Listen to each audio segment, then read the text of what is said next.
മനസ്സിലാക്കിയതിൽ നിന്ന് വ്യതിചരിച്ചു പോകാതിരിക്കണം. കർത്താവ് നമ്മളെ സഹായിക്കുമാറാകട്ടെ. നമ്മൾ നല്ലതുപോലെ ആത്മീയ ജീവിതം ഈ ഭൂമിയിൽ ജീവിച്ചാൽ നമുക്ക് അതുകൊണ്ട് നല്ല ഗുണങ്ങള് ഇവിടെയും വരുവാനുള്ള സ്ഥലത്ത് ലഭിക്കുമെന്നതിന് യാതൊരു വിധമായ സംശയവുമില്ല. അതുകൊണ്ടാണ് വാത്സല്യമുള്ള ദൈവമക്കളെ, വേദപുസ്തകത്തിൽ നമ്മൾ പഠിക്കുമ്പോൾ പൂർവിക വിശുദ്ധന്മാരെല്ലാം നല്ലതുപോലെ ജീവിച്ചതായി നമുക്ക് കാണുവാൻ സാധിക്കുന്നു. അവര് ഒരു താൽക്കാലിക പ്രതീക്ഷയ്ക്ക് വേണ്ടി മാത്രമല്ല ജീവിച്ചത്, ഈ കാണുന്ന താൽക്കാലികമായ നന്മകൾക്ക് അപ്പുറമായിട്ടുള്ള നിത്യമായ നന്മകൾ കിട്ടുമെന്ന് അവരെല്ലാവരും വിശ്വസിച്ചുകൊണ്ടാണ് ദൈവത്തെ സേവിച്ചതായിട്ട് നമുക്ക് കാണുവാൻ കഴിയുന്നത്.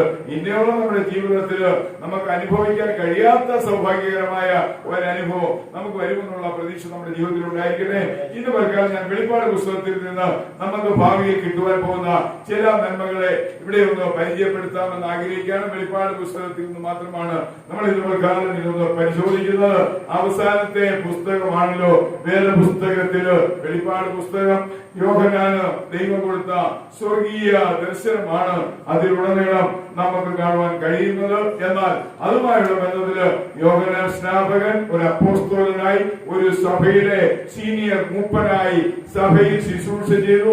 ആ സഭയിൽ ശുശ്രൂഷ ചെയ്തുകൊണ്ടിരിക്കുമ്പോഴാണ് താൻ പത്മോസ് എന്ന് പറയുന്ന ദ്വീപിലേക്ക് നാടുകടത്തപ്പെടുകയും അവിടെ വെച്ച് താൻ ശുശ്രൂഷ ചെയ്ത സഭയും അതുമായി ബന്ധപ്പെട്ട ആ പ്രദേശത്തുള്ള മറ്റു സഭകളുടെ ആത്മീയ ഭൗതിക വിശ്വാസത്തെ നിരീക്ഷിച്ച് ദൈവത്തിന്റെ ദൂതൻ പത്മോസിൽ യോഹന്നാന്റെ അടുക്കൽ ചെന്ന് അതിനെക്കുറിച്ചുള്ള വിവരണങ്ങളെല്ലാം തനിക്ക് നൽകിയതായിട്ട് നമുക്ക് കാണുവാൻ സാധിക്കുന്നു. അങ്ങനെയെങ്കിൽ ഈ വെളിപ്പാട് പുസ്തകത്തിൽ നമുക്ക് കാണുവാൻ സാധിക്കുന്ന ഭാവിയിൽ ലഭിക്കാനിരിക്കുന്ന നന്മകളെ കുറിച്ച് നമുക്കൊന്ന് നോക്കാം. റിവാർഡ്സ് ഫ്രം വെളിപ്പാട്, അല്ലെങ്കിൽ വേദപുസ്തകത്തിൽ നമുക്ക് പ്രതിഫലങ്ങള്, ഗുണങ്ങള്, പാരിതോഷികങ്ങള്, നന്മകള് ഇവയെല്ലാം ദൈവഭാവിയിൽ തരും എന്നുള്ള കാര്യത്തിന് യാതൊരു വിധമായ സംശയമില്ല. നമുക്ക് ഒന്ന് നോക്കാം. വെളിപ്പാട് പുസ്തകം 2-ാം അധ്യായം അതിന്റെ 7-ാം വാക്യത്തിൽ ആദ്യത്തെ നമ്മുടെ ഭാവി അനുഗ്രഹ ഗുണത്തെ കുറിച്ച് നമ്മൾ വായിക്കുന്നു. വെളിപ്പാട് പുസ്തകം 2-ാം അധ്യായം അതിന്റെ 7-ാം വാക്യം ഇങ്ങനെ എഴുതിയിരിക്കുന്നു. നമ്മളിവിടെ ഈ സമയം വായിക്കുകയാണ്. ആത്മാവ് സഭകളോട് പറയുന്നത് എന്തെന്ന് ചെവിയുള്ളവൻ കേൾക്കട്ടെ. ജയിക്കുന്നവന് ഞാൻ ദൈവത്തിന്റെ പരദീസയിലുള്ള ജീവവൃക്ഷത്തിന്റെ ഫലം ഭക്ഷിക്കുവാൻ കൊടുക്കുമെന്നാണ് പറഞ്ഞിരിക്കുന്നത്. പ്രിയ വാത്സല്യമുള്ള ദൈവമക്കളെ, അപ്പൊ ഇത് ആരും ഇത് ഭക്ഷിച്ചിട്ടില്ല. ഇത് ഭക്ഷിക്കാൻ ഭാഗ്യം കിട്ടിയ 2 പേരുണ്ട് വേദപുസ്തകത്തില്. അവര് 2 പേരും അതിനെ ഭക്ഷിക്കാതെ പോയി. ആദാമിനും ഹവ്വായിക്കും ഇത് ഭക്ഷിക്കാനായിട്ട് അവസരമുണ്ടായിരുന്നു. പ്രിയ വാത്സല്യമുള്ള ദൈവമക്കളെ, സ്വർഗീയ ഏദൻ തോട്ടത്തില് ജീവവൃക്ഷം ഉണ്ടായിരുന്നു. ആ ജീവവൃക്ഷത്തിന്റെ ഫലം അവർ തിന്നില്ല. പിന്നെയോ നന്മ തിന്മകളെ കുറിച്ച് തിരിച്ചറിയുന്ന വൃക്ഷത്തിന്റെ ഫലം അനുവദനീയമല്ലാതെ ദൈവം അവർക്ക് കൽപ്പിച്ചിരുന്ന ആ വൃക്ഷത്തിന്റെ ഫലമാണ് അവർ ഭക്ഷിച്ചത് എന്ന് കാണുവാൻ സാധിക്കുന്നു. എന്നാൽ ആ തോട്ടത്തിൽ നിന്നുണ്ടായിരുന്നു ജീവവൃക്ഷം എന്ന് പറയുന്ന ഒരു വൃക്ഷം ഉണ്ടായിരുന്നു. അതിന്റെ ഫലം തിന്നിരുന്നെങ്കിൽ ആദാം ഹവ്വായി മരിക്കത്തിലായിരുന്നു, നമ്മൾ മരിക്കാതെ രക്ഷപ്പെട്ടത്. അതുകൊണ്ട് പ്രിയ വാത്സല്യമുള്ള ദൈവമക്കളെ, കിട്ടുന്ന അവസരങ്ങള് ഒരിക്കലും ദുരുപയോഗം ചെയ്യാൻ പാടില്ല.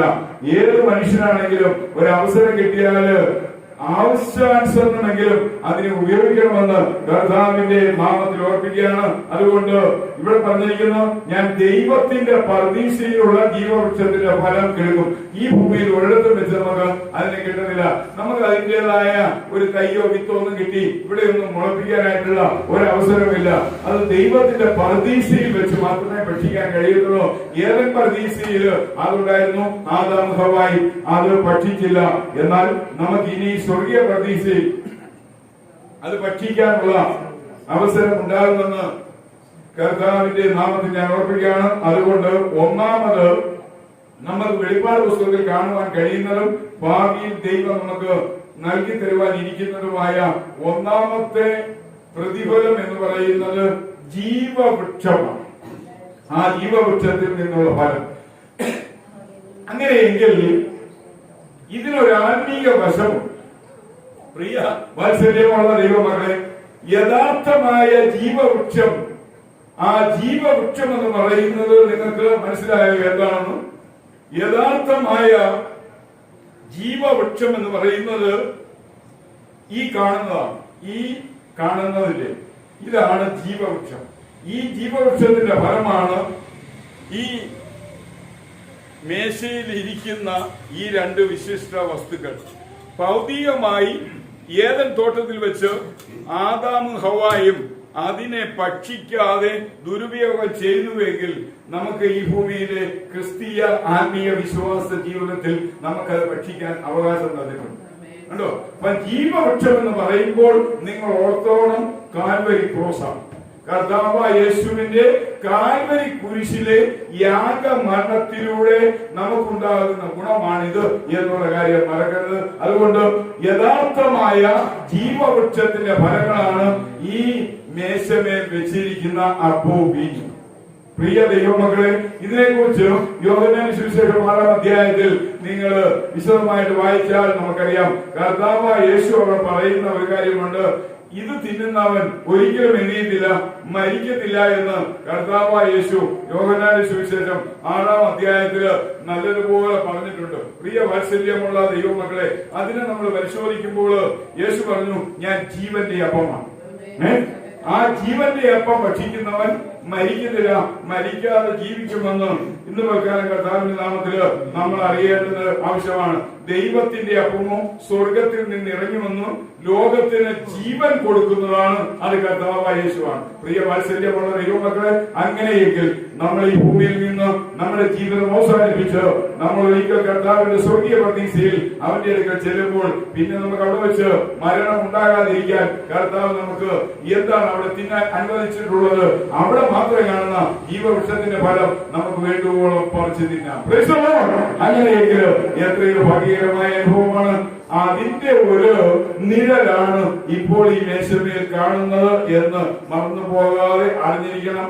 ഈ മേശമേൽ ഇരിക്കുന്ന ഈ അപ്പവും വീഞ്ഞും, അവിടെ നമുക്കൊരു സൈൻ ഞാൻ നിങ്ങളെ കാണിച്ച് ക്രോസ് ഫ്രം കാൽവരി, അത് കാൽവരിയിലെ കുരിശായിട്ട് നമ്മൾ സങ്കല്പിച്ചാൽ ആ കാൽവരി കുരിശിൽ നിന്നാണ് ഇത് രണ്ടും നമുക്ക് ലഭിച്ചിരിക്കുന്നത്. പ്രിയ ദൈവമക്കളെ, കർത്താവായ യേശു കാൽവരിയിൽ മരിച്ചില്ലായിരുന്നെങ്കിൽ നമുക്ക് ഇത് രണ്ടും അനുവദനീയമല്ലായിരുന്നു. അതുകൊണ്ട് പ്രിയ വാത്സല്യമുള്ള ദൈവമക്കളെ, ജീവവൃക്ഷത്തിന്റെ ഒരു നെല്ലായി ഭൂമിയിൽ കാണുന്നതാണ് കർത്താവിന്റെ ക്രൂശ്.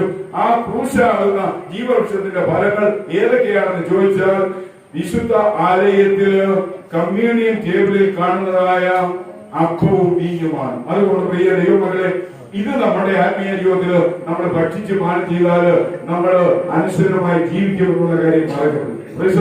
ഇതിന് അത്രത്തോളം പ്രാധാന്യമുണ്ട് എന്നുള്ള കാര്യവും നമ്മൾ മറന്നു പോകാതെ അറിഞ്ഞിരിക്കേണ്ടത് അനിവാര്യമാണ്. ഒന്നാമത്, നമ്മൾ സ്വർഗത്തിൽ ചെല്ലുമ്പോൾ നമുക്ക് കിട്ടുന്നത് ജീവവൃക്ഷത്തിന്റെ ഫലമായിരിക്കും. അങ്ങനെ ആ ഫലം നമ്മൾ അനുഭവിച്ച് അനുഗ്രഹപൂർവ്വമായി തീരുവാൻ കർത്താവ് നമ്മളെ സഹായിക്കും. വീണ്ടും അവിടെ വെച്ച് നമുക്ക് എന്താണ് കിട്ടുന്നതെന്ന് വെളിപ്പാട് പുസ്തകം 2-ാം അധ്യായം അതിന്റെ 17-ാം വാക്യത്തിൽ നമ്മൾ വായിക്കുന്നു. വെളിപ്പാട് പുസ്തകം 2-ാം അധ്യായം അതിന്റെ 17-ാം വാക്യം, ആത്മാവ് സഭകളോട് പറയുന്നത് എന്തെന്ന് ചെവിയുള്ളവൻ കേൾക്കട്ടെ, ജയിക്കുന്നവന് ഞാൻ മറഞ്ഞിരിക്കുന്ന മന്ന കൊടുക്കും. രണ്ടാമത് നമുക്ക് അവിടെ ചെല്ലുമ്പോൾ കിട്ടിയിരിക്കുന്നത്, അവിടെ ചെല്ലുമ്പോൾ നമുക്ക് ലഭിക്കുന്നത് മറഞ്ഞിരിക്കുന്ന മന്നയാണ്. പ്രിയ ദൈവമക്കളെ, മറഞ്ഞിരിക്കുന്ന മന്ന എന്ന് പറയുന്നത് കർത്താവായ യേശുവാണ്. നമ്മൾ ഈ വേദപുസ്തക വിശ്വാസത്തിലൂടെയാണ് കർത്താവിനെ ഈ ഭൂമിയിൽ ഇപ്പോൾ കാണുന്നതെങ്കിൽ നമ്മൾ കർത്താവായ യേശുവിനെ അവിടെ ചെല്ലുമ്പോൾ താൻ ആയിരിക്കുന്നത് പോലെ നമ്മൾ കാണും. അതുകൊണ്ട് പ്രിയ ദൈവമക്കളെ, ഇപ്പോൾ പറഞ്ഞിരിക്കുന്ന മന്ന, ആ മന്ന കർത്താവായ യേശുവാണെങ്കിൽ പ്രിയ വാത്സല്യമുള്ള ദൈവമക്കളെ, ആ മന്ന നമുക്ക് അവിടെ വെച്ച് കിട്ടും. അതുകൊണ്ട് അനന്തതയിൽ അനുസരിച്ച് സ്വർഗത്തിൽ ദൈവത്തിന്റെ ജീവനുള്ള പ്രതീക്ഷയിൽ നമ്മൾ ചെല്ലുമ്പോൾ നമുക്ക് ഒന്നാമത് അവിടെ വെച്ച് കിട്ടുന്ന മുതൽക്കൂട്ട് എന്താണെന്ന് ചോദിച്ചാൽ ജീവവൃക്ഷത്തിന്റെ ഫലം നമുക്ക് കിട്ടും. ജീവവൃക്ഷത്തിന്റെ ഫലം നമുക്ക് കിട്ടിയാൽ നമ്മൾ ഒരിക്കലും മരിക്കത്തില്ല. അതിന്റെ പ്രതീകമാണ്, നെല്ലാണ് ഈ അപ്പവും വീഞ്ഞുവെങ്കിലും ഇതിന്റെ പൊരുൾ അവിടെ ചെല്ലുമ്പോഴേ കിട്ടാൻ പറ്റത്തുള്ളൂ. അതുകൊണ്ട് പ്രിയ ദൈവമക്കളെ, ഈ ഭൂമിയിൽ വെച്ച് ഇത് അനുഭവിക്കുന്നവന് അവിടെ ചെല്ലുമ്പോൾ അതിന്റെ യഥാർത്ഥമായ പൊരുൾ ഈ നിഴല് മാറി അനുഭവത്തിലേക്ക് വരുമെന്നുള്ള കാര്യം നമ്മൾ മറന്നു പോകാതെ ഓർത്തിരിക്കേണ്ടത് അനിവാര്യമാണ്. 78-ാം സങ്കീർത്തനം അതിന്റെ 24-25 വാക്യങ്ങൾ വായിക്കുമ്പോൾ 78-ാം സങ്കീർത്തനം അതിന്റെ 24 25 വാക്യങ്ങൾ നമ്മൾ വായിക്കുമ്പോൾ അവിടെ ഇങ്ങനെയാണ് വായിക്കുന്നത്. 78-ാം സങ്കീർത്തനം അതിന്റെ 24, 25 വാക്യങ്ങളിൽ ഇങ്ങനെ വായിക്കുന്നു. അവർക്ക് ഭക്ഷിക്കുവാൻ മന്ന വർഷിപ്പിച്ചു, സ്വർഗീയ ധാന്യം അവർക്ക് കൊടുത്തു. പ്രിയ ദൈവമക്കളെ, ഇത് സ്വർഗീയ ധാന്യമാണ്. മന്ന എന്ന് പറഞ്ഞത് ഇസ്രായേൽ മക്കൾ മരുഭൂമിയിൽ അവർക്ക് ഒന്നുമില്ലാത്ത സമയത്ത് കിട്ടിയതാണ്. അവർ വിലയ്ക്ക് വാങ്ങിച്ചതല്ല, ആരും അവർക്ക് സൗജന്യമായി കൊടുത്തതല്ല. ഒരുത്തരും അവരുടെ മരുഭൂമിയിലെ യാത്രാ ക്ലേശം കണ്ടിട്ട് അവർക്ക് സൗജന്യമായി നൽകിയതല്ല. അവർ വിശന്ന സമയം സ്വർഗത്തിൽ നിന്ന് അവർക്ക് പൊഴിച്ചു കൊടുത്ത് അവരെ അനുഭവിച്ചതാണ്, ഭക്ഷിച്ചതാണ് മന്ന എന്ന് കാണുവാൻ സാധിക്കുന്നു. പ്രിയ ദൈവമക്കളെ, മറിഞ്ഞിരിക്കുന്ന മന്ന, ആ മന്ന എന്താണ്? കർത്താവായ യേശുവാണ്. ഒരു സമയത്ത് അവർ മന്ന തിന്നു, പിന്നെ അവർക്ക് മന്ന തിന്നാൻ പറ്റിയില്ല. ഒരു സമയത്ത് കർത്താവായ യേശു നമുക്ക് വേണ്ടി ഈ ഭൂമിയിലേക്ക് വന്നു, എല്ലാം ചെയ്തു. ഇപ്പോൾ ആ കർത്താവ് നമുക്ക് വേണ്ടി ഒരു സ്ഥലത്ത് ഇരിക്കുകയാണ്. ആ ഇരിക്കുന്ന യേശുവിനെയാണ് ഇവിടെ മറിഞ്ഞിരിക്കുന്ന മന്ന എന്ന് പറയുന്നത്. ഇപ്പോൾ നമ്മൾ വിശ്വാസത്താൽ വേറെ പുസ്തകപ്രകാരം ആ മന്ന കണ്ടും കേട്ടും അറിഞ്ഞും അനുഭവിച്ചും മുന്നോട്ട് പോകുന്നു. അതിന്റെ ഒരു നിലയായി സഭാ സമ്മേളനത്തിന്റെ കുടിവരവിൽ ദൈവാലയത്തില് ഈ പ്രധാനപ്പെട്ട സ്ഥലത്ത്, ഈ പ്രധാനപ്പെട്ട മേശയിൽ, ഈ പ്രധാനപ്പെട്ട പാത്രങ്ങളിൽ, ഈ പ്രധാനപ്പെട്ട വിശേഷ വസ്തുക്കളായ ആ മന്ന, അതുമായുള്ള ബന്ധത്തിലുള്ള ദർശനം നമുക്ക് കാണാൻ സാധിക്കുന്നു. അതുകൊണ്ട് നമുക്ക് സ്വർഗത്തിൽ കർത്താവിന്റെ സന്നിധിയിൽ ചെല്ലുമ്പോൾ അവിടെ വെച്ച് നമുക്ക് ഒന്നാമതായി കിട്ടുന്നത് ജീവവൃക്ഷത്തിന്റെ ഫലമാണ്. ഏത് തോട്ടത്തിൽ അത് ഉണ്ടായിരുന്നു, ആദാമും ഹവ്വായും തിന്നില്ല, അതിനാൽ അവർ മരിച്ചു. എന്നാൽ പ്രിയ ദൈവമക്കളെ, നമ്മൾ ഒരിക്കലും മരിക്കാതിരിക്കാൻ അവിടെ ചെല്ലുമ്പോൾ ഈ ജീവവൃക്ഷത്തിന്റെ ഫലം തിന്നേണ്ടതാണ്. അതിന്റെ നിഴലാണ് ഈ അപ്പവും വീഞ്ഞും കൂടെ കർത്താവിന്റെ നാമത്തിൽ ഓർപ്പിക്കണേ. രണ്ടാമത് മറിഞ്ഞിരിക്കുന്ന മന്ന നമുക്ക് കിട്ടും. ആ മറിഞ്ഞിരിക്കുന്ന മന്ന എന്ന് പറയുന്നത് കർത്താവായ യേശുവാണ്. നമ്മൾ അവിടെ ചെല്ലുമ്പോൾ കർത്താവായ യേശുവിനെ മുഴുവനായി നമ്മൾ കാണുകയും അനുഭവിക്കുകയും അവരുമായി അഭേദ്യമായ ഒരു കൂട്ടായ്മ ബന്ധത്തിൽ നമ്മുടെ ജീവിതങ്ങളെ നമ്മൾ മുന്നോട്ട് നയിക്കുകയും ചെയ്യുമെന്ന് കർത്താവിന്റെ നാമത്തിൽ ഓർപ്പിക്കട്ടെ. അതുകൊണ്ട് ഒന്നാമത് നമുക്ക് കിട്ടുന്ന ആ സ്വർഗീയ ഗുണം എന്ന് പറയുന്നത് എന്താണെന്ന് അറിയാമോ? ജീവവൃക്ഷത്തിന്റെ ഫലങ്ങളാണ്. രണ്ടാമത് കിട്ടുന്നത് മറിഞ്ഞിരിക്കുന്ന മന്ന ആകുന്ന യേശുവിനെയാണ്. മൂന്നാമത് വെളിപ്പാട് പുസ്തകം 2-ാം അധ്യായം അതിന്റെ 17-ാം വാക്യത്തില് മറ്റൊരു കാര്യം നമുക്ക് കാണാൻ സാധിക്കുന്നു. വെളിപ്പാട് പുസ്തകം 2-ാം അധ്യായം 17-ാം വാക്യം, ആത്മാവ് സഭയോട് പറയുന്നത് എന്തെന്ന് ചെവിയോട് കേട്ടിട്ട്, ജയിക്കുന്നവന് ഞാൻ മറിഞ്ഞിരിക്കുന്ന മന്ന കൊടുക്കും, ഞാൻ അവന് വെള്ളക്കല്ല് കൊടുക്കും. പ്രിയ വാത്സല്യമുള്ള ദൈവമക്കളെ, ഈ വെള്ളക്കല്ലെന്നൊക്കെ പറയുമ്പോൾ ഇത് റോമാ സാമ്രാജ്യത്തിലെ നീതിന്യായ കോടതിയുമായുള്ള ബന്ധത്തിലെ ചില അടയാളങ്ങളാണ്. കോടതിയിൽ ഒരാളെ കേസിന് വിളിച്ചു, അദ്ദേഹത്തിന്റെ കേസ് കോടതി വിചാരണ ചെയ്തു. ആ വ്യക്തി കേസിന് ആസ്പദമായി താൻ കോടതിയിൽ ഹാജരായി തന്റെ കേസ് വിചാരണ വിസ്താരമെല്ലാം കഴിഞ്ഞ് താൻ കുറ്റക്കാരനല്ല എന്ന് പറയുമ്പോൾ താൻ പബ്ലിക്കിൽ പോയി താൻ കുറ്റക്കാരനല്ലെന്ന് അവരെ ബോധ്യമാക്കുവാൻ തന്റെ കയ്യിൽ ഒരു ദൃശ്യമായ വസ്തു കൊടുക്കും, വെള്ളക്കല്ല്. പ്രിയ ദൈവമക്കളെ, ആ വെള്ളക്കല്ല് തന്റെ ജീവിതത്തിൽ താൻ നിരപരാധിയാണെന്ന് തെളിയുവാൻ വേണ്ടി, താൻ കുറ്റം ചെയ്തവനല്ല എന്ന് തെളിയുവാൻ വേണ്ടി തന്റെ കയ്യിൽ എന്ത് കൊടുക്കും? വെള്ളക്കല്ല് കൊടുക്കും. പ്രിയ വാത്സല്യമുള്ള ദൈവമക്കളെ, ഇവിടെ നമുക്ക് വെള്ളക്കല്ലായിരിക്കും നിത്യതയിൽ നമ്മുടെ കൈമുതലായിട്ട് കാണാൻ സാധിക്കുന്നത്. ഒരു ദൈവദാസൻ ഒരു ദിവസം പറയുകയുണ്ടായി, അന്ന് എന്റെ പോക്കറ്റിൽ പേഴ്സ് കാണത്തില്ല, പിന്നെയോ എന്റെ പോക്കറ്റിൽ ഒരു വൈറ്റ് സ്റ്റോൺ മാത്രമേ കാണത്തുള്ളൂ എന്ന് ഒരിക്കലും ഒരു ദൈവദാസൻ പറയുകയുണ്ടായി. പ്രിയ വാത്സല്യമുള്ള ദൈവമക്കളെ, ഇന്ന് നമ്മളൊരു യാത്ര ചെയ്യുമ്പോൾ നമ്മുടെ കയ്യിൽ ഒത്തിരി സാധന സാമഗ്രികൾ കാണും. ചിലപ്പോൾ ബാഗ് കാണും, ബാഗിനകത്ത് മറ്റു സാധനം കാണും. നമുക്ക് പോക്കറ്റ് കാണും. ആ പോക്കറ്റിനകത്ത് നമ്മൾ എന്തെങ്കിലുമൊക്കെ പേപ്പറുകൾ, പേര ഇങ്ങനെയൊക്കെ വെക്കും. പിന്നെ നമ്മൾ എന്തോ ചെയ്യും? നമ്മുടെ പൈസ ഒക്കെ കരുതി നമ്മൾ പോകും. പ്രിയ വാത്സല്യമുള്ള ദൈവമക്കളെ, അവിടെ ചെല്ലുമ്പോൾ നമുക്ക് ഇങ്ങനെയുള്ള ഒന്നിന്റെയും ആവശ്യമില്ല. ആർക്കും കൂടെ നമുക്ക് നിത്യതയിൽ അനന്തമായി ഒഴുകി നടന്ന് ജീവിക്കുമ്പോൾ നമ്മുടെ കയ്യിൽ ആ കൂടെ ഉള്ളത് ഒരു വൈറ്റ് സ്റ്റോൺ മാത്രമായിരിക്കും, വെള്ളക്കല്ല്. നമ്മൾ നല്ലവരാണ്, നമ്മൾ കൊള്ളാവുന്നവരാണ്, നമ്മൾ സംശുദ്ധരാണ്, നമ്മൾ പരിശുദ്ധരാണ്, നമ്മൾ തെറ്റില്ലാത്തവരാണ്, നമ്മൾ കുറവില്ലാത്തവരാണ് എന്നുള്ള തെളിവിന് വേണ്ടി നമ്മുടെ കയ്യിൽ എന്തുണ്ടായിരിക്കും? വെള്ളക്കല്ലുണ്ടായിരിക്കും. അതുകൊണ്ട് പ്രിയ വാത്സല്യമുള്ള ദൈവമക്കളെ, നമ്മൾ അവിടെ ചെല്ലുമ്പോൾ ജീവവൃക്ഷത്തിന്റെ ഫലം നമുക്ക് വേണ്ടുവോളം തിന്നുവാൻ കിട്ടും. രണ്ടാമത് മറിഞ്ഞിരിക്കുന്ന മന്നായെ നമ്മുടെ ജീവിതത്തിൽ കൺകുളിരെ കണ്ട് ആനന്ദിച്ചു കൊണ്ടുപോകാൻ സാധിക്കും. മൂന്നാമത് നമ്മുടെ കയ്യിൽ ഒരു നിക്ഷേപമായി ഒരു വെള്ളക്കല്ല് അവിടെ കിട്ടും. അത് മാത്രമല്ല, വെള്ളക്കല്ല് ലഭിക്കുന്നതല്ലാതെ ആരും അറിയാത്തതും ആ കല്ലിന്മേൽ എഴുതിയിരിക്കുന്നതുമായ പുതിയ പേര്. ആമേൻ, ആമേൻ, പ്രൈസ് ദി ലോർഡ്. അപ്പൊ നമ്മുടെ ഇരിക്കുന്ന വെള്ളക്കല്ല് ചുമ്മാ ഇരിക്കല, ആ വെള്ളക്കല്ലിൽ ഒരു പേരുണ്ടായിരിക്കും, നമ്മുടെ പേര്. ആമേൻ, പ്രൈസ് ദി ലോർഡ്, ഹല്ലേലൂയ. പ്രിയ ദൈവമക്കളെ, നമ്മൾ ഒരു മത്സരത്തിലൊക്കെ പങ്കെടുത്തിട്ട് അവിടെ നമുക്ക് എന്തെങ്കിലും അവാർഡൊക്കെ തരികയാണെങ്കിൽ അതിനകത്ത് നമ്മുടെ പേരുകൾ, ഞാൻ നമ്മുടെ പള്ളിയിലുള്ള പല വീടുകളിൽ ചിലപ്പോൾ അവിടെ ഇങ്ങനെ ഷോക്കേസുകളൊക്കെ ഇരിക്കുന്നുണ്ട്, അതിൽ അവരുടെയൊക്കെ പേര് ഇരിപ്പുണ്ടെന്നാണ് എനിക്ക് തോന്നുന്നത്. സുരേഷിന്റെ വീട്ടിലിരിക്കുന്നതിനകത്ത് പേരുണ്ടോ? സുധീയുടെ വീട്ടിൽ ഒത്തിരി ഇരിപ്പുണ്ടല്ലേ, അതിനകത്തൊക്കെ പേരുണ്ടോ?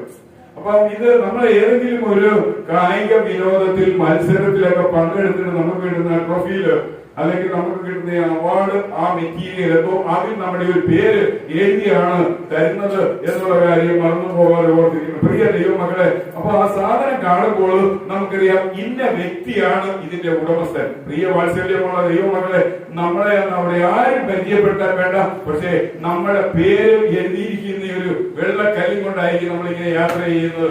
എന്തായിരിക്കും ആ കല്ലിൽ എഴുതിയിരിക്കുന്നത് എന്നുള്ള കാര്യം അത്ര വ്യക്തമായിട്ട് നമുക്ക് മനസ്സിലാകാൻ കഴിയുന്നില്ലെങ്കിലും എനിക്ക് തോന്നുന്നു എന്റെ വിശ്വാസമനുസരിച്ച് ഒരു ഒറിജിനൽ ക്രിസ്തീയ പേരായിരിക്കും അത് കാണുന്നത്. നമ്മൾ ക്രിസ്ത്യാനി എന്നുള്ള ലേബലായിരിക്കും അതിൽ എഴുതുന്നത്, അല്ലാതെ നമ്മുടെ ഇപ്പോഴത്തെ പേരുകൾ എഴുതാനായിട്ടുള്ള ഒരു സാധ്യതയും ഉണ്ടായിരിക്കുന്നില്ല എന്ന് കണ്ടാൽ നാം ദ്രോഹിയുടെ ഒന്നാമത് നമ്മളോട് ചെല്ലുമ്പോൾ ജീവവൃക്ഷത്തിന്റെ ഫലങ്ങൾ നമുക്ക് കിട്ടും, രണ്ടാമത് മറഞ്ഞിരിക്കുന്ന മന്ന നമുക്ക് കിട്ടും, മൂന്നാമത് വെള്ളക്കല്ല്, ആ കല്ലിൽ ഒരു പുതിയ പേര്. അപ്പൊ ഇന്നയോളം ആരും നമുക്ക് കിട്ടാത്ത ഒരു പേര്, ആരും നമുക്ക് അനുവദിക്കാത്ത ഒരു പേരായിരിക്കാം. എന്റെ ചിന്ത ശരിയാണെന്നില്ല, ഞാൻ ചിന്തിക്കുന്നത് ഒരു റൈറ്റ് ക്രിസ്ത്യൻ എന്നുള്ള നിലയിലായിരിക്കും, പക്ഷെ അതായിരിക്കണമെന്നില്ല. അത് എന്റെ വ്യക്തിപരമായ ഒരു ചിന്തയാണ്. നിങ്ങൾക്ക് എന്ത് വേണമെങ്കിലും ആ കാര്യത്തിൽ ചിന്തിക്കാം.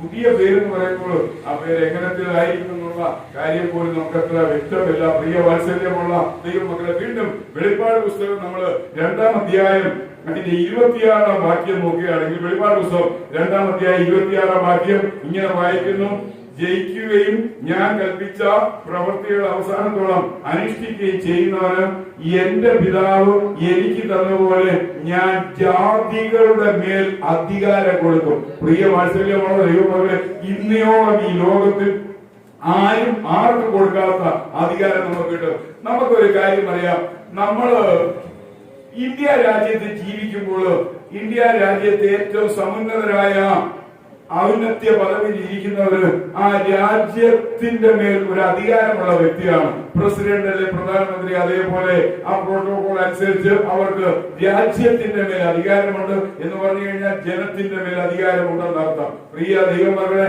ആ രാജ്യത്തെ സംരക്ഷിക്കുവാൻ സംരക്ഷണ സേനയുണ്ട്, അതിന് സേനാ നായകന്മാരുണ്ട്. അങ്ങനെ പല വ്യത്യസ്തമായ ഭരണങ്ങൾ അല്ലെങ്കിൽ ഭരണകൂടങ്ങൾ ഒരുമിച്ച് ചേർന്ന് ഒരു രാജ്യം നിലനിൽക്കുന്നത് എന്തിനു വേണ്ടിയാണെന്ന് ചോദിച്ചാൽ ആ രാജ്യത്തെ ജനത്തിന്റെ സംരക്ഷണയ്ക്ക് വേണ്ടിയാണ്. അങ്ങനെ ആ രാജ്യം ഈ ഭരണാധിപന്മാരാൽ, ഈ തലപ്പത്തിരിക്കുന്ന ഉന്നതന്മാരാലും ആ രാജ്യത്തെ ജനം സംരക്ഷിക്കപ്പെടണമെന്ന് പറയുമ്പോൾ അവരുടെ മേല് അവർക്ക് അധികാരമുണ്ട്. അതുകൊണ്ടാണ് നമ്മുടെ രാജ്യത്തെ നീതിന്യായ കോടതി എന്ന് പേര് പറയുന്നെങ്കിലും ആ കോടതി പലരെയും ശിക്ഷിക്കുന്നു, പലരെയും ശിക്ഷിക്കാതെ വിടുന്നു, അല്ലെ? പ്രിയ ദൈവമക്കളെ, നമുക്ക് നമ്മുടെ രാജ്യത്തുള്ളവരെ മാത്രമേ അങ്ങനെ ചെയ്യാൻ സാധിക്കത്തുള്ളൂ. എന്നാൽ നമ്മുടെ രാജ്യത്തുള്ള വ്യക്തി നമ്മുടെ രാജ്യത്തിന് പുറത്തുപോയി ഒരു വലിയ ഭീകരമായ തെറ്റ് ചെയ്താൽ ലോക കോടതിയുണ്ട്, അന്താരാഷ്ട്ര നീതിന്യായ കോടതി എന്ന് പറയും. ശരിക്കും പറയുകയാണെങ്കിൽ ഹേഗിലെ അന്താരാഷ്ട്ര നീതിന്യായ കോടതിയിൽ അങ്ങനെയുള്ള കേസ് വിചാരണ ചെയ്തിട്ടുള്ളൂ. നിങ്ങൾക്കറിയാമല്ലോ, പാലസ്തീൻ വാർ ഇങ്ങനെ നടന്നപ്പോൾ ഈ അന്താരാഷ്ട്ര നീതിന്യായ കോടതിയിൽ നിന്ന് വാവ് പുറപ്പെടുവിച്ചത് നമ്മൾ ഇസ്രായേൽ പ്രധാനമന്ത്രി ബെഞ്ചമിൻ നെതന്യാഹു. പക്ഷേ പുള്ളി അറസ്റ്റ് ചെയ്യാനൊന്നും അവർക്ക് സാധിച്ചില്ല. കാരണം ഒരു പാവ് കൊടുക്കാം, പക്ഷേ അദ്ദേഹത്തെ അറസ്റ്റ് ചെയ്യാനായിട്ടും ഇതുവരെ അവർക്ക് സാധിച്ചില്ല. പക്ഷെ പുള്ളി ലോകം മുഴുവൻ യാത്ര ചെയ്യുന്നുണ്ട്. അങ്ങനെയൊക്കെയാണ് ഏത് കോടതിയുടെയും നിയമങ്ങള്. പിന്നെ നമ്മുടെ നാട്ടിലൊക്കെ ആണെങ്കിൽ ചിലപ്പോൾ ഓടിച്ചിട്ട് പിടിച്ച് എന്തെങ്കിലുമൊക്കെ ചെയ്തെന്നിരിക്കുമല്ലേ, തിരുവനന്തപുരത്ത് ഒരു സൂര്യനെ വീട് കയറി പിടിച്ചതുപോലെ.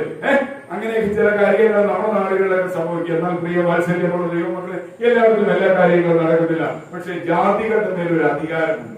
അപ്പൊ നമ്മൾ ആരായതുകൊണ്ടായിരിക്കും ജാതികളുടെ മേലെ അധികാരമുണ്ട്, നമ്മൾ അതിൽ നിന്ന് വ്യത്യസ്തപ്പെട്ടവരാണ്, അല്ലേ? അപ്പൊ നമ്മള് ക്രിസ്തീയ വിശ്വാസത്തിലുള്ള ദൈവമക്കളായതുകൊണ്ട് നമുക്ക് അതിനപ്പുറത്ത് നിൽക്കുന്നവരുടെ ഒരു അധികാരമുണ്ട്. പക്ഷേ ലോകപ്രകാരം നമുക്ക് ഒരു അധികാരമില്ല. അത് ഗവൺമെന്റിന് മാത്രമേ, ഭരണകൂടത്തിന് മാത്രമേ അങ്ങനെ ഒരു അധികാരമുള്ളൂ. അതുകൊണ്ട് നമ്മൾക്കുള്ള അധികാരങ്ങൾ ഇപ്പോൾ ചെറുതാണ്.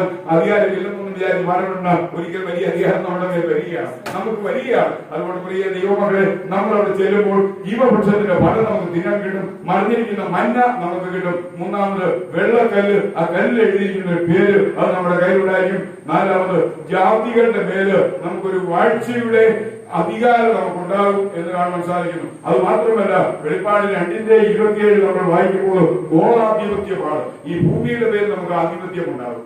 കർത്താവ് യേശു 40 ദിവസം ഉപവസിച്ച് കഴിഞ്ഞ് യേശുവിനെ വിശന്നു. അപ്പോൾ പിശാച് യേശുവിന്റെ അടുക്കൽ ചെന്നേച്ച് 3 വ്യത്യസ്തമായ പരീക്ഷണങ്ങളിലൂടെ യേശുവിനെ കടത്തിവിടി. ഒരു പരീക്ഷണം യെരൂശലേം ആലയത്തിന്റെ ഏറ്റവും ടോപ്പിൽ കൊണ്ടുപോയി യേശുവിനെ നിർത്തിയേച്ച് അവിടെ വെച്ചുള്ള ഒരു പരീക്ഷണമാണ് എന്ന് നമ്മൾ കണ്ടാൽ, എന്നിട്ട് പറയാണ്, നീ ഇവിടെ നിന്ന് താഴോട്ട് ചാടിയാൽ എന്ത് സംഭവിക്കും? നിന്നെ ദൂതന്മാരെ കയ്യിൽ വഹിച്ചുകൊള്ളും. പിന്നെ ഇദ്ദേഹം ഒരു തന്ത്രം പ്രയോഗിച്ചു, ഞാൻ വലിയ മഹാനാണ്, അതുകൊണ്ട് നീ വീണെന്നെ നമസ്കരിച്ചാൽ ഈ ഭൂമി മുഴുവൻ നിനക്ക് തരാം. പ്രിയ ദൈവമകളെ, 1 യോഹന്നാൻ 5:19 സർവ്വലോകവും ദുഷ്ടന്റെ അധീനതയിലാണ്. അതുകൊണ്ടാണ് അവര് ബോധിച്ചതുപോലെ അവരിപ്പോൾ ചെയ്യുന്നത്. എന്നാൽ സർവ്വലോകവും ഇന്ന് ദുഷ്ടന്റെ അധീനതയിലാണെങ്കിൽ ഒരിക്കൽ നമ്മുടെ അധീനതയിൽ വരും. കർത്താവായ യേശു തന്റെ 12 ശിഷ്യന്മാരുമായിട്ട് പല രംഗങ്ങളിലും ഒരുമിച്ച് കൂടി സംസർഗത്തിലുണ്ടായിരുന്നു. ഒരു സമയം പത്രോസ് ചോദിച്ചു, കർത്താവേ, ഞങ്ങള് നിന്റെ വിളിപ്പുറത്ത് ഒന്നും എടുത്തില്ല, ഞങ്ങള് നിന്റെ വിളിപ്പുറത്ത് എല്ലാം വിട്ടിട്ട് നിന്റെ പിന്നാലെ വന്ന്, ഞങ്ങൾക്ക് കുടുംബമുണ്ട്, ഞങ്ങൾക്ക് കുഞ്ഞുങ്ങളുണ്ട്, ഭാര്യമാരുണ്ട്, അപ്പന്മാരുണ്ട്, അമ്മമാരുണ്ട്, പലരുമുണ്ട്, പക്ഷെ ഇതൊന്നും ഞങ്ങൾ കരുതാതെ ഞങ്ങളുടെ ഉപജീവന മാർഗം പോലും ഞങ്ങൾ വകവെക്കാതെ നിന്റെ വിളിപ്പുറത്ത് നിന്നെ അനുഗമിച്ചിരിക്കുന്നു, നീ എന്നെ തരും എന്ന് ചോദിച്ചപ്പോൾ കർത്താവായ യേശു പറഞ്ഞു, മനുഷ്യപുത്രൻ മഹത്വത്തിന്റെ സിംഹാസനത്തിൽ ഇരിക്കുന്ന ദിവസം നിങ്ങളും എന്റെ വലതുഭാഗത്തിൽ ഇസ്രായേൽ ഗോത്രം 12 ന്യായം വിധിക്കാനുള്ള അധികാരം. എത്രയോ ഭയങ്കര അധികാരമാണ് പ്രിയ വാത്സല്യമുള്ള ദൈവമക്കളെ. അപ്പം നമുക്ക് ഈ ഗോളാധിപത്യ ദൈവം തരുമ്പോൾ ഈ പ്രപഞ്ച ഗോളത്തെ മുഴുവനും അന്ന് നമുക്ക് എനിക്ക് തോന്നുന്നു ഇന്ന് ബഹിരാകാശ യാത്രക്കാരാണ് ഈ മണ്ഡലങ്ങൾ അല്ലെങ്കിൽ ഈ ഭൂമിക്ക് പുറത്തുള്ള സ്ഥലങ്ങളിലേക്ക് അവർ യാത്ര ചെയ്യുന്നത്. അവര് ചന്ദ്രനും മറ്റുള്ള ഗോളങ്ങളും ആ മണ്ഡലങ്ങളിലേക്കൊക്കെ അവർ യാത്ര ചെയ്യുന്നുണ്ട്. അന്ന് അതുപോലും നമ്മുടെ അധീനതയിലായിരിക്കും. ആമേൻ, പ്രൈസ് ദി ലോർഡ്. അതുകൊണ്ട് വാത്സല്യമുള്ള ദൈവമക്കളെ, നമ്മൾ കിട്ടുവാൻ പോകുന്ന അധികാരം എത്രയോ വലുതാണ്. ഒരു കാര്യം പറഞ്ഞു മാത്രം ഞാൻ നിങ്ങളെ ഓർപ്പിക്കട്ടെ.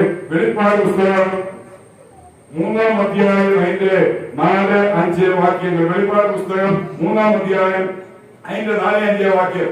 എങ്കിലും ഉടുപ്പ് മലിനമാക്കാത്ത കുറെ പേർ തർസീസിൽ എനിക്കുണ്ട്, അവർ യോഗ്യന്മാരാകിയാൽ വെള്ള ധരിച്ചുകൊണ്ട് എന്നോടുകൂടെ നടക്കും. ആമേൻ. അതുകൊണ്ട് പ്രിയ വാത്സല്യമുള്ള ദൈവമക്കളെ, നമുക്ക് അവിടെ വെച്ച് എന്ത് കിട്ടും? ഒരു വൈറ്റ് ഡ്രസ് കിട്ടും, വെള്ള ഡ്രസ് കിട്ടുമെന്ന് കർത്താവിന്റെ നാമത്തിൽ ഓർപ്പിക്കട്ടെ. കർത്താവ് യേശുവിന്റെ ഡ്രസ് എന്ന് പറഞ്ഞാൽ നമ്മൾ അതിനെ കുറിച്ച് ഒന്ന് അറിയണം. യേശുവിനെ ക്രൂശിലേക്ക് കൊണ്ടുപോയപ്പോഴത്തേക്ക് ഏതാണ്ട് ഒരു പർപ്പിൾ കളറുള്ള എന്ന് പറഞ്ഞു കഴിഞ്ഞാൽ ചുവപ്പല്ല, ഒരു രക്ത കളറുള്ള ഒരു മേലങ്കി ഇട്ടുകൊണ്ടാണ് യേശുവിനെ കൊണ്ടുപോകുന്നതായിട്ട് നമുക്ക് കാണുവാൻ സാധിക്കുന്നത്.